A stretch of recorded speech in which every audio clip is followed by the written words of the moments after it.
Welcome students, welcome to another video lecture of Bionest learning. আমরা আজকে বেসিডিও মাইকোটিনার general characteristic ফিচারগুলো জানব। তাহলে আমরা আজকে দেখব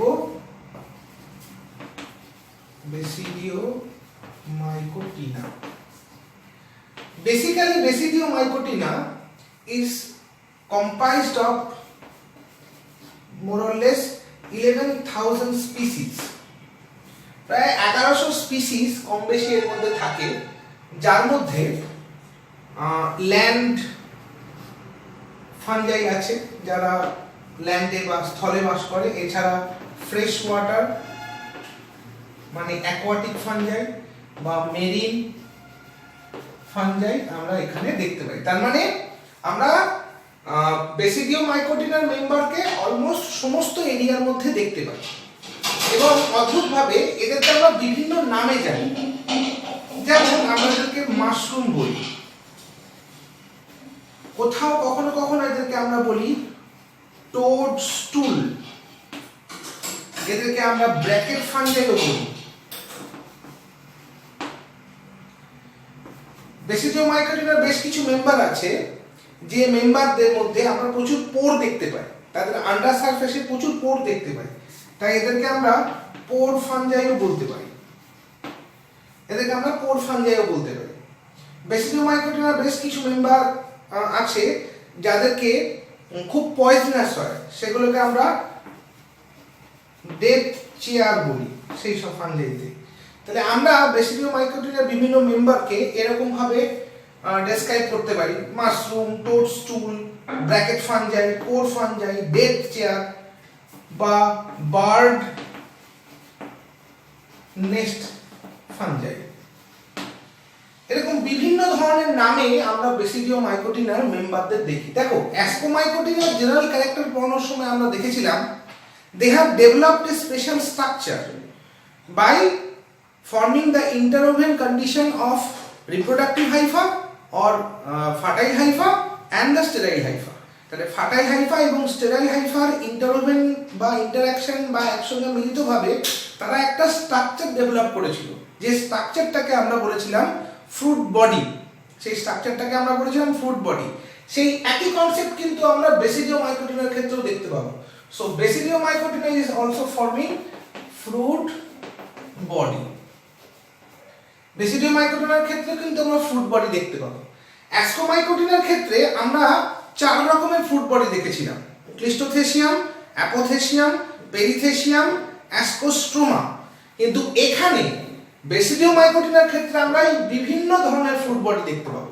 কোথাও সেটা মাশরুমের মতন হবে, কোথাও সেটাকে আমরা টোডস্টুল বলবো, কোথাও সেটাকে ব্র্যাকেট ফাঞ্জাই, পোর ফাঞ্জাই, বার্ড নেস্ট ফাঞ্জাই, বিভিন্ন ধরনের নাম দিয়ে আমরা বলতে পারবো। এমনকি এখানে আমরা ইস্টও দেখতে পারি, but that east is totally different from Ascomycotina yeast.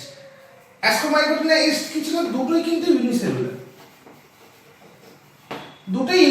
কিন্তু বেসিডিও মাইকোটিনার মধ্যে যে ইস্ট থাকে, সেই ইস্টের যদি আমরা মলিকুলার ডেটা নিই, সেই মলিকুলার ডেটা নিয়ে দেখব যে G প্লাস C মানে G মানে হচ্ছে গুয়ানিন, C মানে হচ্ছে সাইটোসিন। এই G:C এর যে ratio, the ratio between G and C percentage is very very high. তার মানে অ্যাসকোমাইকোটিনার মেম্বারের মধ্যে কিন্তু G:C এই রেশিওটা ছিল খুব কম। তাহলে in case of ascomycotina G:C is low or somewhat moderate, but in case of Basidio mycotina G:C ratio is very high. আমরা ইস্ট এর স্ট্রাকচার এখানে দেখলাম, এগুলো আমি একটু পরে আবার বলছি। ইস্টের স্ট্রাকচার আমরা এখানে দেখলাম। জেনারেলি অ্যাসকোমাইকোটিনার মধ্যে আমরা যে স্পিসিসগুলো দেখেছিলাম তাদের মধ্যে আমি এটা মুছে দিচ্ছি। হ্যাঁ, অ্যাসকোমাইকোটিনার মধ্যে আমরা যে স্পিসিস দেখেছিলাম, সেই স্পিসিসের মধ্যে আমরা দেখেছিলাম যে maximum species are saprophyte. Same character আমরা বেসিডিও মাইসিসের ক্ষেত্রেও দেখতে পাবো। This is for asco. তাহলে আমরা একটুখানি আলাদা করে লিখি, তাহলে আমাদের একটু সুবিধা হবে।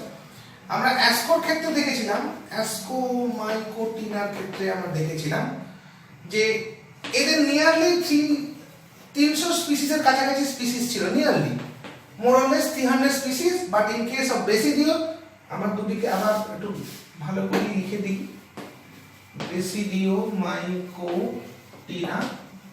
এর ক্ষেত্রে আমরা দেখেছি প্রায় 11,000 স্পিসিস, আর এক্ষেত্রে আমরা মোরলেস 300 স্পিসিস দেখেছি। এদের ক্ষেত্রে আমরা অ্যাস্ট্রোমাইকোটিনার ক্ষেত্রে আমরা দেখেছিলাম ফ্রুট বডি ফর্মেশন হয়, and that fruit body is called ascoma. Ascoma or ascocarp, এটাকে আমরা ascoma বা ascocarp বলেছিলাম। আর বেসিডিও মাইকোটিনার ক্ষেত্রে আমরা এটাকে বলবো বেসিডিও কার্প। ঠিক আছে, তাহলে এটাকে আমরা বেসিডিও কার্প বলবো। তাহলে উভয় ক্ষেত্রে কিন্তু আমরা কি দেখবো না fruit body present. So this is the similarity between the ascomycotina and basidiomycotina. তাহলে উভয় ক্ষেত্রে ascomycotina এবং basidiomycotina দুই ক্ষেত্রেই কিন্তু this fruit body is made up of reproductive part as well as vegetative part. এবং তোমরা সবাই জানো এই যে রিপ্রোডাক্টিভ পার্টটা থাকে এটাকে আমরা বলি ফার্টাইল হাইফি, আর এই যে ভেজিটেটিভ পার্টটা থাকে এটাকে আমরা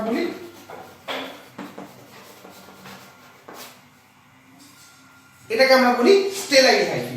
তাহলে এই ফ্রুট বডি, এই ফার্টাইল এবং স্টেরাইল এই দুটো হাইফিরই একটা এন্ট্যাঙ্গেল ফরম্যাট, অর্থাৎ এরা এন্ট্যাঙ্গেল হয়ে বা এক জায়গায় মাস হয়ে তারা এই ফ্রুট বডিটা তৈরি করে। এটা দুটোর ক্ষেত্রেই হবে, এটা অ্যাস্ট্রোমাইসিসের ক্ষেত্রেও হবে, এটা বেসিডিওমাইসিসের ক্ষেত্রেও হবে। পার্থক্য কোথায় হবে? ডিফারেন্স লাইজ যে অ্যাস্ট্রোমাইসিসের ক্ষেত্রে আমরা চার রকমের দেখেছিলাম, ক্লিস্টোথেসিয়াম, অ্যাপোথেসিয়াম, পেরিথেসিয়াম and ascostoma. But in case of basidiomycetes আমরা কি দেখব? মাশরুম, বার্ড নেস্ট এটসেট্রা, এরকম বিভিন্ন ধরনের ভাগ আমরা দেখতে পাবো।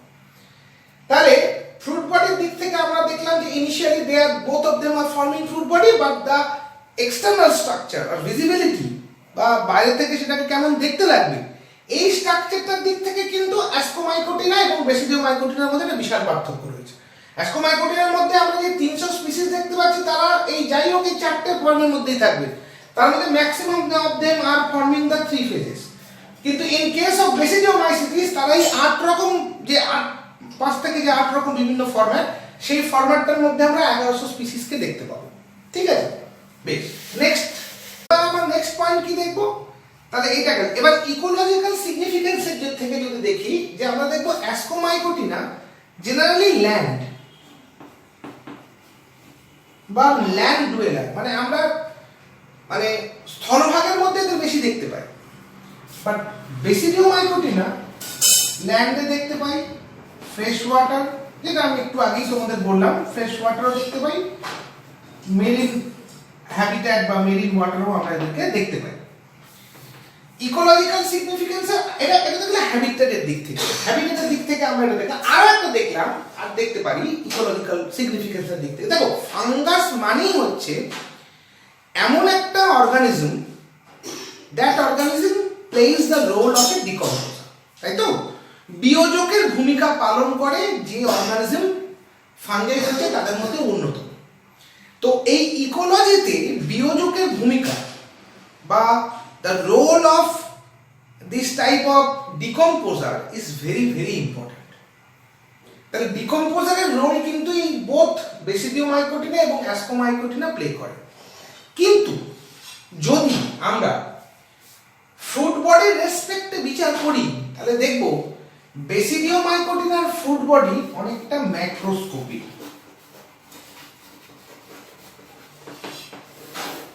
এর ম্যাক্রোস্কোপিক স্পিসিসের সংখ্যাটা কিন্তু হিউজ, এদের ম্যাক্রোস্কোপিক স্পিসিসের সংখ্যা কিন্তু হিউজ। whereas অ্যাস্কোমাইকোটিনার ক্ষেত্রে ম্যাক্রোস্কোপিক স্পিসিস এর সংখ্যাটা কিন্তু লো। তাহলে অ্যাসকোমাইকোটিনার ক্ষেত্রে আমরা ম্যাক্রোস্কোপিক স্পিসিসের পরিমাণ কম দেখি, মাইক্রোস্কোপিক স্পিসিস আমরা এখানে বেশি দেখি। তাহলে আমরা বলতে পারি যে লার্জ অর্গানিজম যেটা থাকবে, ধরো একটা বড় কাঠের লগ বা একটা কাঠের গুঁড়ি কেটে পড়ে রয়েছে, সেইটাকে ডিকম্পোজ করতে গেলে আমার বেসিডিওমাইকোটিনার মেম্বার বেশি লাগবে। whereas আমার গাছের কিছু পাতা পড়ে রয়েছে বা আমার বাড়িতে কিছু রুটি রয়েছে বা সেগুলোকে ফেলে দিয়েছি, সেগুলো নষ্ট হবে, সেই সব ক্ষেত্রে আমার অ্যাসকোমাইকোটিনার মেম্বার আমি বেশি দেখতে পাবো। তুমি কখনোই দেখতে পাবে না যে একটা রুটি বা একটা পাউরুটির টুকরো আমি বাইরে ফেলে দিলাম, তার মধ্যে একটা মাশরুম গ্রো করলো। এটা কিন্তু আমরা কখনোই দেখতে পাই না। কিন্তু একটা গাছের গুঁড়ি পড়ে আছে, তার মধ্যে কিন্তু আমরা বড় বড় ফাঙ্গাস গ্রো করতে দেখি। বা আমরা অনেক সময় দেখি বেঁচে আছে এরকম একটা গাছ, লিভিং ট্রি, তারও কিন্তু তার তলাতেও কিন্তু আমরা এই ধরনের ফাঙ্গাস দেখতে পাই, যে ফাঙ্গাসটা এতটাই মোটা হয় যে তার উপরে মানে আমরা দাঁড়িয়েও পর্যন্ত পড়তে পারি। তা সেগুলো সব হচ্ছে বেসিডিওমাইকোটিনার মেম্বার। তাহলে বেসিডিওমাইকোটিনার ক্ষেত্রে ম্যাক্রোস্কোপিক স্ট্রাকচার বা লার্জ স্ট্রাকচারের পরিমাণটা অনেক বেশি। তার মানে বড় অর্গানিজম, যে অর্গানিজমকে ডিকম্পোজ করতে হবে, এরকম বড় অর্গানিজমকে ডিকম্পোজ করতে গেলে কিন্তু বেসিডিওমাইকোটিনার মেম্বার ম্যাক্সিমাম ক্ষেত্রে পাওয়া যায়। whereas মডারেট বা কি বলবো সেলুলোজ কন্টেনিং প্ল্যান্ট যাদের পরিমাণ অল্প বা যাদের স্ট্রাকচার অল্প বা যাদের স্ট্রাকচার ছোট, যাদের ক্ষেত্রে সফট টিস্যুর পরিমাণ বেশি, তাদের ক্ষেত্রে আমরা এই ধরনের অ্যাসকোমাইকোটিনার মেম্বার বেশি দেখতে পাই। তোমরা দেখতেও পেয়েছো, আমি যখন একটু আগেই তোমাদের আলোচনা করেছি যে অ্যাসকোমাইকোটিনার যে মেম্বাররা আছে সেই মেম্বারদের ফ্রুট বডিটা অনেকটা ছোট, ভীষণ ছোট, খুব একটা বিশাল বড় নয়। আর বেসিডিওমাইকোটিনার যে মেম্বার আছে তাদের ফ্রুট বডিটা কিন্তু হিউজ, বিশাল বড়, ঠিক আছে। এবং অ্যাসকোমাইকোটিনা এদের লিভ মানে span of life, total life স্প্যানটা কিন্তু মডারেট। এমন নয় যে অনেক দিন ধরে এরা সাস্টেন করতে পারে, but basidiomycotina can sustain over 8500 years. 8500 বছর অবধি কিন্তু পুরনো আমরা বেসিডিওমাইকোটিনার মেম্বার পাই। So basidiomycotina is the oldest fungi in oldest eumycota fungi. Eumycota ফাঞ্জাইয়ের মধ্যে বেসিডিওমাইকোটিনা যেমন ওল্ডেস্ট, তেমনি আবার এটাও দেখতে পারি যে তার মানে basidiomycotina can sustain a large period. কেন? তার অনেকগুলো কারণ আছে, সেটা আমরা আস্তে আস্তে আলোচনা করব। বেসিডিওমাইকোটা কিন্তু অনেক দিন ধরে সাস্টেন করতে পারে, whereas অ্যাসকোমাইকোটিনা কিন্তু অনেক দিন সাস্টেন করতে পারে না। তার কারণই হচ্ছে এইটা, যেহেতু তারা একটা অনেক বড় বা অনেক লার্জ স্ট্রাকচারকে ডিকম্পোজ করতে হয়, ফলে তাদেরকে অনেক দিন সাস্টেন করতে হয়। সেই রকম ভাবেই তাদের সোমাটিক বডিটা তৈরি হয়। কিন্তু এরা যেহেতু একটু মানে কম মানে ছোট বা সফট টিস্যু কন্টেনিং অর্গানিজমকে ডিকম্পোজ করতে হয়, তাই এদের ক্ষেত্রে আমরা দেখি যে এদের সাস্টেনেন্সটা কিন্তু লাইফ স্প্যানটা বা সাস্টেন করার ক্ষমতাটা অনেক কম, ঠিক আছে। এইটা হচ্ছে আমাদের আর আরেকটা যেটা ফান্ডামেন্টাল ডিফারেন্স, এখানে আমরা দেখতে পাই অ্যাসকোস্পোর আর এখানে আমরা দেখতে পাবো বেসিডিওস্পোর। এখানে অ্যাসকোস্পোর, আমরা এখানে বেসিডিওস্পোর দেখতে পাবো। অ্যাসকোমাইকোটিনার ক্ষেত্রে আমরা আরো অনেকগুলো ডিফারেন্স আছে, আমরা সেগুলো একটু একটু করে আলোচনা করি। তোমরা সবাই একটুখানি কেয়ারফুলি ব্যাপারগুলো শোনো। বেসিডিওমাইকোটিনার দ্বারা আমরা দেখলাম এখানে বেসিডিয়াম তৈরি হয়, এখানে তোমার অ্যাসকাস বা অ্যাসকি তৈরি হয় বা অ্যাসকোকার্প তৈরি হয়। তাহলে এবার এখানে বেসিডিওকার্প, এখানে অ্যাসকোকার্প, তাহলে এখানে স্পোরটা কি হবে না বেসিডিওস্পোর হলো। আমরা দুটোর ক্ষেত্রেই কিন্তু দেখতে পাই সেক্সুয়াল রিপ্রোডাকশন, এখানেও দেখতে পাই, এখানেও সেক্সুয়াল রিপ্রোডাকশন দেখতে পাই। এখানেও আমরা ডাইক্যারিওটিক ফেজ দেখতে পাই, এখানে আমরা ডাইক্যারিওটিক ফেজ দেখতে পাই, এখানেও আমরা ডাইক্যারিওটিক ফেজ দেখতে পাই। এখানে আমরা ট্রাইকোগাইনি দেখতে পাই, এখানে আমরা ট্রাইকোগাইনি দেখতে পাই, কিন্তু এখানে আমরা ট্রাইকোগাইনি পাই না।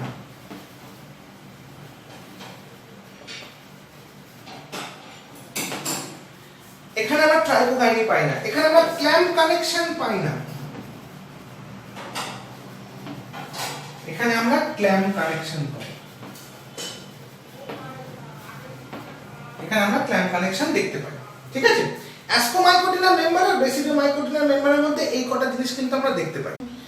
এবার অ্যাসকোমাইকোটিনার মেম্বারের মধ্যে তাহলে আমরা এই কটা দেখলাম।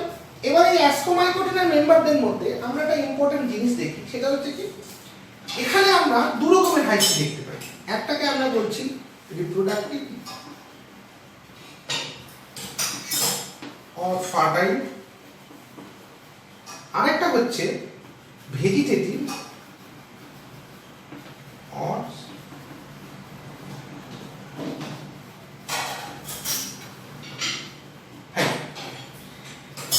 বেসিডিওমাইকোটিনার ক্ষেত্রে আমরা তিন রকমের হাইফি দেখতে পাই বা তিন ধরনের মাইসেলিয়াম দেখতে পাই। একটাকে আমরা বলি প্রাইমারি, একটাকে আমরা বলি সেকেন্ডারি, আরেকটাকে আমরা বলি টারশিয়ারি মাইসেলিয়াম। এই টারশিয়ারি মাইসেলিয়াম দিয়ে আমরা এই ক্ষেত্রে কি দেখেছিলাম, এর ক্ষেত্রে দেখেছিলাম এই দুটো মিলেই ফ্রুট বডি তৈরি করছে। তো এখানে টারশিয়ারি মাইসেলিয়াম থেকে আমরা ফ্রুট বডি তৈরি হতে দেখি, আর সেকেন্ডারি এবং প্রাইমারি এই দুটো মাইসেলিয়াম থেকে, এবং অদ্ভুতভাবে শুধুমাত্র প্রাইমারি মাইসেলিয়ামের ক্ষেত্রেই মনোক্যারিওটিক, অর্থাৎ একটা নিউক্লিয়াস থাকে, আর সেকেন্ডারি আর টারশিয়ারি মাইসেলিয়াম হচ্ছে ডাইক্যারিওটিক। এই দুটো মাইসেলিয়াম ডাইক্যারিওটিক। এখানে কিন্তু এই রিপ্রোডাক্টিভ হাইফির মধ্যে আমরা, তোমরা যদি আমার আগের ভিডিওটা দেখো তাহলে তোমরা বুঝতে পারবে যে রিপ্রোডাক্টিভ হাইফি যখন তৈরি হচ্ছে, এই রিপ্রোডাক্টিভ হাইফি অ্যাসকোমাইসিটিসের ক্ষেত্রে দুরকম ভাবে তৈরি হয়েছিল। একটাকে আমরা বলেছিলাম ডাইরেক্ট মেথড, আরেকটাকে আমরা বলেছিলাম ইনডাইরেক্ট মেথড। ডাইরেক্ট মেথডের ক্ষেত্রে কোনো ডাইক্যারিওটাইজেশন হচ্ছিল না, কিন্তু ইনডাইরেক্ট মেথডের ক্ষেত্রে আমরা ডাইক্যারিওটাইজেশন দেখেছিলাম। তবে এক্ষেত্রে কিন্তু প্রাইমারি মাইসেলিয়ামের ক্ষেত্রে আমরা মনোক্যারিওটিক দেখব, একটা নিউক্লিয়াস, আর সেকেন্ডারি এবং টারশিয়ারি মাইসেলিয়ামের ক্ষেত্রে আমরা ডাইক্যারিওটিক মাইসেলিয়াম বা ডাইক্যারিওটিক কন্ডিশন দেখব, মানে দুটো নিউক্লিয়াস থাকবে। এইখানটাতে আমরা ক্ল্যাম্প কানেকশন এটা দেখতে পাবো। এই ডাইক্যারিওটিক মাইসেলিয়াম ফর্মেশনের সময়টাতেই আমরা ক্ল্যাম্প কানেকশন দেখতে পাবো, যেটা আমরা কিন্তু এখানে দেখিনি। এখানে কিন্তু আমরা সেই জিনিসটা দেখিনি। এখানে আমরা কি দেখেছিলাম, একটা ছিল ডাইরেক্ট মেথড ছিল, আরেকটা ছিল ইনডাইরেক্ট মেথড। এই ইনডাইরেক্ট মেথডে আমরা ডাইক্যারিওটিক কন্ডিশন দেখতে পেয়েছি, ইনডাইরেক্ট মেথডে আমরা ডাইক্যারিওটিক কন্ডিশন দেখতে পেয়েছিলাম, কিন্তু এখানে সেকেন্ডারি এবং টারশিয়ারি দুটো ক্ষেত্রে আমরা ডাইক্যারিওটিক কন্ডিশন দেখতে পাবো। এরপরে যেটা আসছে আরেকটা পার্ট, সেটা হচ্ছে এটা গেল ডাইক্যারিওটাইজেশনের পার্ট, যেটা অ্যাসকোমাইকোটিনা এবং বেসিডিওমাইকোটিনার ক্ষেত্রে আমরা দেখতে পাই। আরেকটা হচ্ছে কি, এটা আরেকটা একটা one of the most important part বেসিডিওমাইকোটিনার তোমার অ্যাসকোমাইকোটিনার ক্ষেত্রে। অ্যাসকোমাইকোটিনা বা এটা তোমরা সিমিলারিটিও বলতে পারো, এই দুটোর ক্ষেত্রে আমরা প্যাথোজেনিক ভ্যারাইটি দেখতে পাই। এই দুটোর ক্ষেত্রেই আমরা প্যাথোজেনিক ভ্যারাইটি দেখতে পাই। ঠিক আছে, এইটা হচ্ছে মোটামুটি অ্যাসকোমাইকোটিনা এবং বেসিডিওমাইকোটিনার মধ্যে ডিফারেন্স। এবার আমরা চলে আসি বেসিডিওমাইকোটিনার আদার ক্যারেক্টারিস্টিক ফিচার। এখানে একটা ইম্পর্টেন্ট ক্যারেক্টারিস্টিক ফিচার বা ইম্পর্টেন্ট ইনফরমেশন তোমাদেরকে দিয়ে রাখি। দেখো, যেহেতু বেসিডিও আমরা কি পড়ছি, বেসিডিওমাইকোটিনা। বেসিডিওমাইকোটিনা এর মধ্যে আমরা কি দেখি, এর ম্যাক্সিমাম মানে এর মধ্যে বেশ কিছু মেম্বার থাকে যারা রুট রট ডিজিজ করে, রুট রট ডিজিজ করে।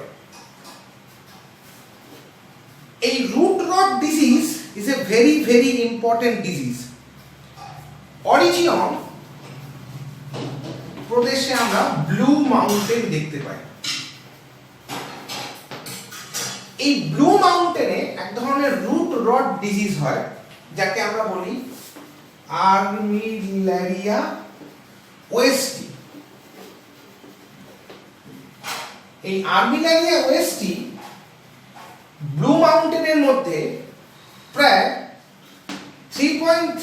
মাইল এলাকা জুড়ে স্প্রেড করে থাকে। 3.3 এলাকা মাইল মানে প্রায় 8.4 স্কয়ার কিলোমিটার, মানে এই এলাকার মধ্যে প্রায় 1665টা ফুটবল গ্রাউন্ড মানে স্ট্যান্ডার্ড ফুটবল গ্রাউন্ড ধরে যাবে এই এলাকার মধ্যে। তারপরে বুঝতে পারছো এই ব্লু মাউন্টেনের কতখানি জায়গা এই আর্মেনিয়ান ওয়েস্টটি কভার করে থাকে। এটাকে আমরা ডিএনএ ফিঙ্গারপ্রিন্টিং করে দেখেছি যে this is the highest or largest organism. এটা হচ্ছে লার্জেস্ট অর্গানিজম ইন আর্থ এবং এটার এজ হচ্ছে 8500 ইয়ার্স। আমরা কিছুক্ষণ আগেই বলেছি যে বেসিডিয়াম মাইকোটিনার মেম্বারের মধ্যে আমি এটা দেখতে পাই। এটা খুব ইম্পর্টেন্ট পার্ট, এখান থেকে তোমাদের কোশ্চেন আসতেই পারে। সেটা আমি বলে দিলাম 3.3 মাইল 8.4 স্কয়ার কিলোমিটার, যার মধ্যে প্রায় 1665 স্ট্যান্ডার্ড ফুটবল গ্রাউন্ড এই এলাকার মধ্যে ধরে যেতে পারে। এর ডিএনএ ফিঙ্গারপ্রিন্টিং করে আমরা দেখেছি এটা হচ্ছে লার্জেস্ট অর্গানিজম এবং এটা প্রায় carbon dating, radio carbon dating করে দেখা গেছে, রেডিও কার্বন ডেটিং করে দেখা গেছে এটা প্রায় 8500 ইয়ার্স ওল্ড। ঠিক আছে, বেশ। এবার এই বেসিডিয়াম মাইকোটিনার মেম্বারের মধ্যে অ্যাসকোমাইকোটিনার যে মেম্বারগুলো ছিল, যেহেতু অ্যাসকোমাইকোটিনার মেম্বার স্মল ইন স্ট্রাকচার এবং ম্যাক্সিমাম ক্ষেত্রে মাইক্রোস্কোপিক, তা এদের মধ্যে আমরা ইকোনমিক্যালি ইম্পর্টেন্ট ফাঞ্জাই খুব কম দেখি, নট ইকোলজিক্যালি ইম্পর্টেন্ট তো বটেই, ইকোনমিক্যালি ইম্পর্টেন্ট ফাঞ্জাই খুব কম দেখি। যদিও পেনিসিলিয়াম একটা economically important fungi, no doubt of that, rhizopus একটা ইকোনমিক্যালি ইম্পর্টেন্ট ফাঞ্জাই। আমরা বেসিডিয়াম মাইকোটিনার মধ্যেও এরকম প্রচুর ইকোনমিক্যালি ইম্পর্টেন্ট ফাঞ্জাই দেখি, যেগুলো food value huge for having protein, mineral and carbohydrate. প্রচুর পরিমাণে প্রোটিন, মিনারেল থাকার জন্য আমরা এদের একটা high amount of food value দেখি, যার জন্য যে কোনো প্রোটিনেশিয়াস অ্যানিমাল প্রোটিন মানে অ্যানিমাল প্রোটিনের সাবস্টিটিউট হিসাবে আমরা এই বেসিডিওমাইসেটিসের ইডেবল প্রোডাক্টগুলোকে ইউজ করতে পারি। তাহলে বেসিডিওমাইসেটিসের যে যে প্রোডাক্টগুলো ইডেবল, খাদ্যযোগ্য, তাদেরকে আমরা কি করি না substitute for animal protein, they are use as substitute for animal protein. Animal প্রোটিনের সাবস্টিটিউট হিসেবে ব্যবহার করা যেতে পারে, যেমন মাশরুম। তোমরা খুব ভালো করে জানো মাশরুম। এই মাশরুম কিন্তু ইডেবল পার্ট অফ বেসিডিয়াম মাইকোটিনা, ইডেবল পার্ট। তার মানে এখানে দুটো পার্ট রয়েছে, একটা হচ্ছে ইডেবল আর একটা হচ্ছে নন, মানে আমি এটাকে ভালো করে যদি বলি consumable and non consumable. Consumable মানে যেগুলো হচ্ছে জেনারেলি নন পয়জনাস, তার মানে নন কনজিউমেবল গুলো পয়জনাস হতে পারে অথবা লেস নিউট্রিশন আছে এরকম হতে পারে। ঠিক আছে, তাহলে আমরা পয়জনাস মাশরুমও পেলাম। জেনারেলি কালারড মাশরুম যেগুলো থাকে সেগুলো খুব পয়জনাস মাশরুম হয়, আর যেগুলো হোয়াইট কালারের মাশরুম থাকে সেগুলো জেনারেলি আমরা নন পয়জনাস মাশরুম দেখি। তাহলে মাশরুমকে বা বেসিডিওমাইসেটিসকে আমরা দুভাগে ভাগ করতে পারি, একটা হচ্ছে কনজিউমেবল, একটা হচ্ছে নন কনজিউমেবল। জেনারেলি কনজিউমেবল গুলো নন পয়জনাস হয় এবং এর মধ্যে নিউট্রিশনাস ভ্যালুগুলো বেশি থাকে, আর যেগুলো নন কনজিউমেবল হয় সেগুলো জেনারেলি পয়জনাস বা লেস নিউট্রিশন কন্টেন্ট হওয়ার জন্য আমরা এগুলোকে ইউজ করতে পারি না। Now come to the other features of basidiomycotina. আমি প্রথমেই বললাম বেসিডিয়াম মাইকোটিনার ক্ষেত্রে আমরা তিন ধরনের, এবার আমরা তিন ধরনের মাইসেলিয়াম দেখতে পাই। তার মানে যে কোনো ফাঙ্গির ক্ষেত্রে যেটা একদম শুরুতে বলে আসা হয় সেই কথাটাই, যে হাইফি দিয়ে তৈরি হয়, এই হাইফি এনট্যাঙ্গেল হয়ে মাইসেলিয়াম তৈরি করে, এইগুলো দুটো তিন রকমের হতে পারে, primary, secondary and the tertiary. Tertiary হলো। এবার এই যে হাইফি, এই হাইফিটা কিরকম হতে পারে? সেপ্টেড। দেখো এইখানটা কিন্তু আবার আমরা অ্যাসকোমাইকোটিনার সঙ্গে একটা সিমিলারিটি পেলাম।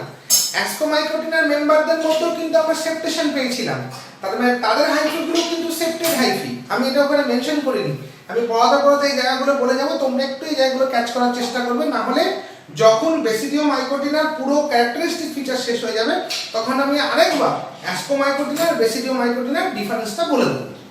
তাহলে এটা সেপ্টেড এবং অলওয়েজ পোরাস। এইখানে একটা ডিফারেন্স চলে এলো। অ্যাসকোমাইকোটিনার মেম্বারের মধ্যেও আমরা পোর থাকতে দেখি, but that pore is a simple pore, but in case of basidiomycotina the pore is complex. এটাকে আমরা বলতে পারি dolipore. So the septum is called dolipore septum. এবার what is the dolipore, আমরা সেটা একটুখানি দেখি।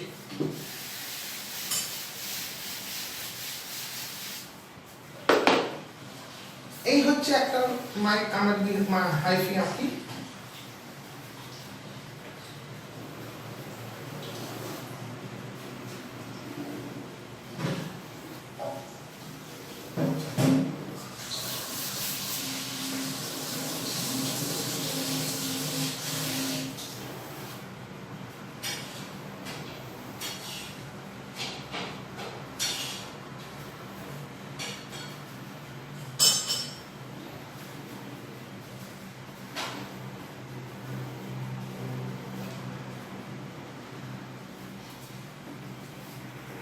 এইটা হচ্ছে আমার ডলিপোরের স্ট্রাকচার।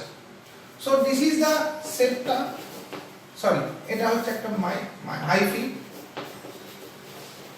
বা মাইসেলিয়াম হতে পারে, and this is the septa. এই সেপ্টার মাঝখানে দেখো একটা পোর আছে। So this is the septal pore. এই সেপ্টাল পোরের দুদিক দিয়ে কভারিং করে থাকে endoplasmic reticulum. So this is the ER, endoplasmic reticulum. Endoplasmic রেটিকুলামের মাঝখানে আমরা পোর দেখতে পাই, মাঝখানটা পোর দেখতে পাই, মানে endoplasmic reticulum is not continuous, it is disconnected. তাহলে এটা হচ্ছে ইআর পোর, ইআর এর পোর হলো। এবং দেখো এইখানে দুটো সেপ্টার ঠিক মাঝখানটায় একটা দুটো মানে সোয়েলড অংশ রয়েছে, এই যে সোয়েলিং পার্ট রয়েছে, দেখতে পাচ্ছ তোমরা প্রত্যেকে, দেখো এখানে একটা সোয়েলিং পার্ট রয়েছে, এটাকে আমরা বলি সেপ্টাল সোয়েলিং হলো। এবার দেখো দুটো সোয়েলিং এর ঠিক মাঝখানে পোরটা, ঠিক পোরের নিচে দুটো ডুম শেপেড স্ট্রাকচার রয়েছে। এই দুটো ডুম শেপেড স্ট্রাকচারকে আমরা বলি প্যারেন্থিজোম অর পোর ক্যাপ। এটাকে আমরা বলি প্যারেন্থিজোম আর পোর ক্যাপ। তাহলে এখানে কি হলো, আমি কি পেলাম, আমি যদি একটুখানি দুটো স্ট্রাকচার দুটো যদি একটুখানি ঝট করে লিখি, তাহলে আমি কি পেলাম, আমি এক নম্বর পাচ্ছি পোর, পোর আছে, pore is covered by year with pore called ear pore. তাহলে pore present, pore is covered by ear, that is ear pore. তারপরে আমরা পাচ্ছি কি ডুম shaped covering arching over the পোর। তার মানে এই ইয়ার এর ঠিক নিচে, ঠিক ইয়ার এর নিচে এই জায়গাটা আমি ইয়েলো কালার দিয়ে মেনশন করি, এই জায়গাটা, এই যে এইটা ঠিক ইয়ার এর ঠিক নিচে আমরা একটা ডুম শেপেড আর্চিং দেখতে পাবো। এই আর্চিংটাকে আমরা বলছি প্যারেন্থিজোম অর পোর ক্যাপ, এটাকে আমরা বলছি প্যারেন্থিজম আর পোর ক্যাপ। হলো, এই প্যারেন্থিজম আর পোর ক্যাপের মধ্যে কি হয়, ঠিক যেখানে সেপ্টাল পোরটা আছে তার দুদিকের সেপ্টাল অংশটা সোয়েল হয়ে যায়, ফুলে যায়। এই পার্টটাকে আমরা বলি তাহলে the two disconnected portion of septa is swelling to form septal swelling, এটাকে আমরা বলি septal swelling। হলো, এই ঠিক সেপ্টাল সোয়েলিং এর মধ্যে আমরা একটা ডার্ক কালারের প্লেট লাইক স্ট্রাকচার দেখতে পাই। এটাকে আমরা কি বলি, এটাকে আমরা বলি সেপ্টাল প্লেট। এটা আমি এখানে কিন্তু পয়েন্টিং করিনি। So this is septal plate, এটাকে আমরা বলি septal plate. So this is, এর মধ্যে থাকবে সেপ্টাল প্লেট। তাহলে each septal, each septa have a dark thick middle area called septal plate. Hello, so this is the structure of Dolipore septum. So why the septal pore is so complicated? এখানে septal pore-টা complicated কেন? তার মানে নিশ্চয় এখানে একটা সিভিং এর ব্যাপার আছে। আমি যা খুশি তাই এইটা থেকে কম্পার্টমেন্ট 1 থেকে কম্পার্টমেন্ট 2 এর মধ্যে পাঠাতে পারবো না। তার মানে নিশ্চয়ই কিছু কিছু জিনিস কম্পার্টমেন্ট 1 থেকে কম্পার্টমেন্ট 2 এর মধ্যে যাবে। কি যাবে? মাইটোকন্ড্রিয়া। আর কি যাবে? নিউক্লিয়াস আর সাইটোপ্লাজম তো অবশ্যই। এগুলো খুব অবাধে যাতায়াত করতে পারবে থ্রু ডলিপোর। এগুলো খুব ডলিপোরের মধ্যে দিয়ে খুব অবাধে যাতায়াত করতে পারবে। whereas in case of Ascomycotina the spore is very simple, একটা সিম্পল পোর থাকে যে পোরের মধ্যে দিয়ে 1 নম্বর এবং 2 নম্বর কম্পার্টমেন্টের মধ্যে দিয়ে খুব সহজেই সবকিছু যাতায়াত করতে পারে। কিন্তু এখানে আমরা দেখি মাইটোকন্ড্রিয়া, নিউক্লিয়াস, সাইটোপ্লাজম ছাড়া কোনো কিছু এখানে এদিক থেকে খুব সহজে যাতায়াত করতে পারে না। সেই জন্য নিউক্লিয়াস যায় বলে কিন্তু আমরা ডাইক্যারিওটাইজেশনটা দেখতে পাই, এবং যেহেতু মাইটোকন্ড্রিয়ার এখান থেকে ট্রান্সফার হয় তাই কিন্তু এর গ্রোথটা আমরা খুব ভালো করে দেখতে পাই। ঠিক আছে, so this is the dolipore septum. এই ডলিপোর সেপ্টাম আমরা আজকে মেইনলি দেখলাম অ্যাসকোমাইকোটিনার সঙ্গে বেসিডিওমাইকোটিনার ক্যারেক্টারিস্টিক ফিচারের difference, the oldest basidiomycotina, largest organism, এবং এর যে হাইফাল ক্যারেক্টারিস্টিক্স ফিচারের মধ্যে সবথেকে ইম্পর্টেন্ট যেটা, এমনি তো সেল ওয়ালের মধ্যে কাইটিন থাকবেই, এবং যেটা সবথেকে important that is presence of a pore which is called dolipore. Next দিন আমরা এর আরো কিছু নেক্সট ভিডিওতে আমরা আরো কিছু ভেজিটেটিভ স্ট্রাকচার দেখব এবং এর আসেক্সুয়াল রিপ্রোডাকশনটা দেখব।